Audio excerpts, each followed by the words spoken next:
Hi, I'm Dr. Greg Ellis, and I want to continue my critical evaluation of Gary Taubes' book, Why We Get Fat. Now, why have I singled out this particular book? It's because Gary has made an attempt to talk about the science underlying weight control. And very few people have approached weight loss that way. Most people write a book on some sort of weight loss plan, some idea they have.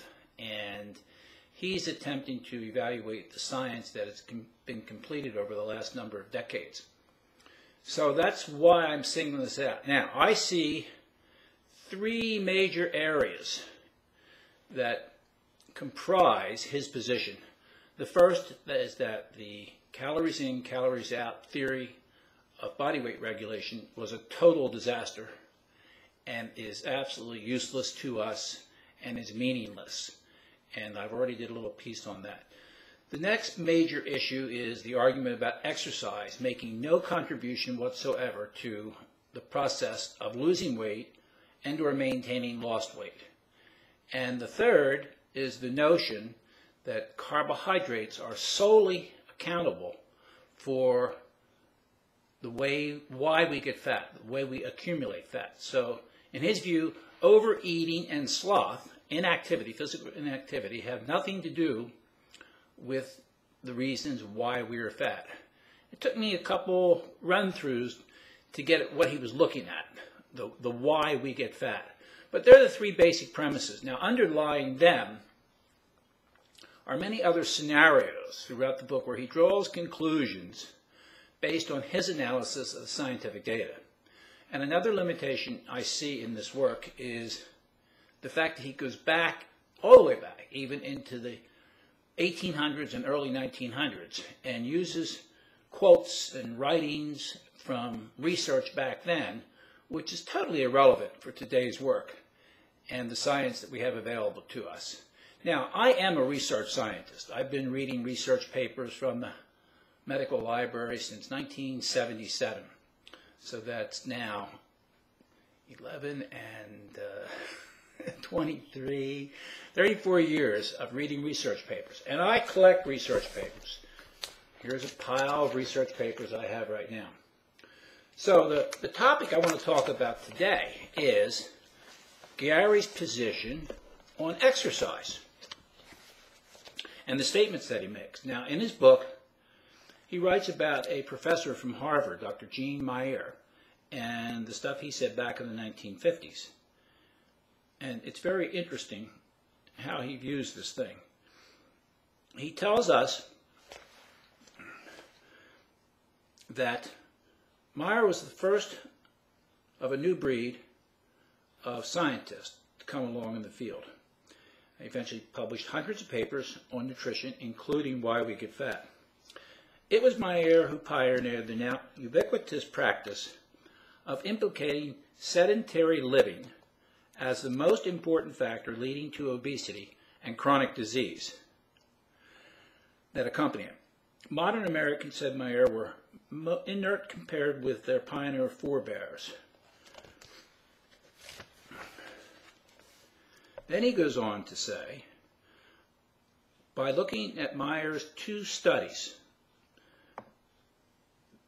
that implicated sedentary living as a problem in obesity, he writes, but it, too, never would be replicated. The studies would never be replicated, despite or perhaps because of a half-century improvements in methods of assessing diet and energy expenditure.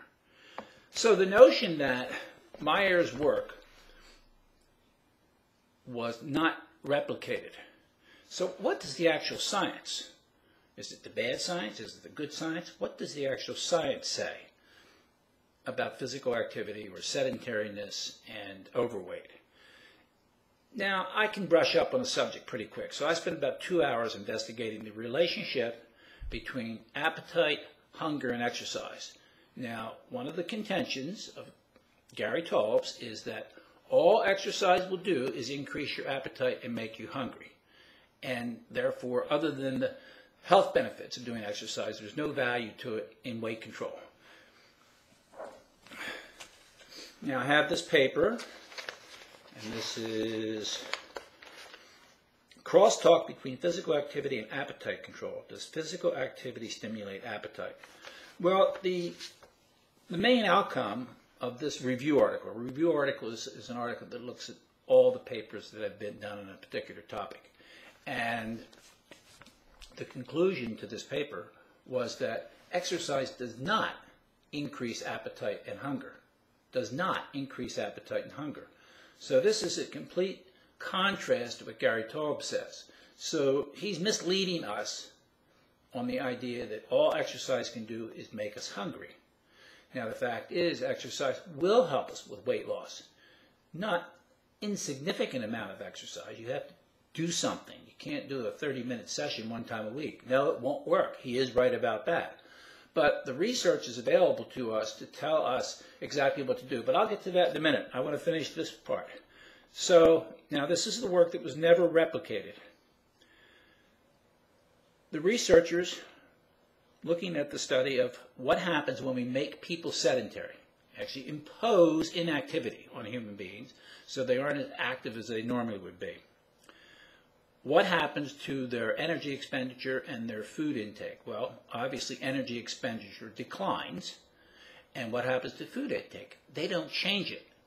They keep eating the same amount, just as Meyer said. So in fact, Meyer's work has been replicated.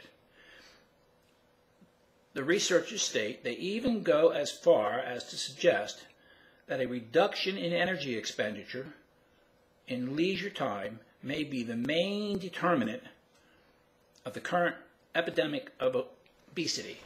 The main determinant is sedentary living. So again, this is in complete conflict with what Gary Taubes is telling us. And we just don't want to pay any attention to him when it comes to that. The research says otherwise. So that's important. Now,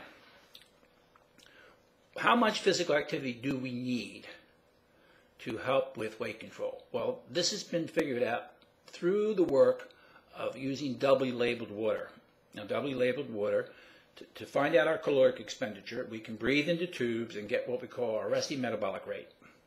That's the amount of energy we expend just sitting here doing nothing, just being alive. And by using doubly labeled water, we can figure out how much energy we expend through activity. So this has all been done and all been calculated. Now, the way you can find out your numbers, you go to my website, and on the nutrition tab, when that comes up, you'll see metabolism calculator.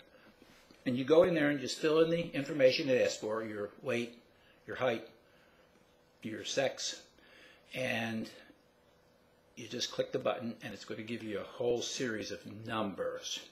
So it will start with your resting metabolic rate. Now I put mine in today, and my resting metabolic rate was 1,839 calories.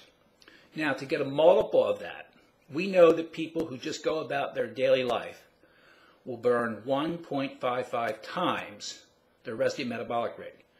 So that takes me up to 2,850 calories. That's what I would burn if I just lived. I didn't impose any kind of exercise on myself and just went about my daily activities. That's what I would burn. But we have found that we need to do more than that. We can't just do 1.55. We have to do about 1.75 of our resting metabolic rate. So that's our resting metabolic rate plus 75% of it. For me, that totals 3,218 calories a day. Now, the difference between the 1.55, where my physical activity is not going to help me with weight control, and the 1.75 number, where the amount of physical activity will, is 368 calories. So that means I have to expend somehow, some way, 368 calories beyond my normal daily living to get at what I need to be to have physical activity help me maintain my weight, help me not gain weight. And the best way to do that, of course, is walk. So walking a mile for me is going to cost about 110 calories. It means I've got to walk about 4 miles a day. So that's what the research shows, that we are going to have to exercise about 60 to 70 minutes a day of moderate activity if we want exercise to help us in our weight control program. That's the number. So Gary Taubes is wrong. Exercise will help in weight control. it will not increase our appetite and hunger and cause us to eat more. In fact, the one paper I have here says that we only will compensate to cover about 30% in the increased activity. So if we increase our physical activity, we will increase our food intake just enough to cover about 30% of that increased energy expenditure. That's it, and we won't be hungrier, and our appetite won't go up. So this is the second major point of what I call the Gary Taubes triad, and he's wrong. He's giving misinformation. The science supports me. I don't know what science he's looking at, but I sure have the study sitting right here, as I showed you, that replicated the early work of the 1950s of Jean Mayer. So that's the important thing, the take-home message, that you got to do some exercise. It will help with weight loss. It will help to lose weight. It will help not regain weight, and you won't increase your appetite and hunger and eat more as he alleges. It's just not going to happen. I'm Dr. Greg Ellis.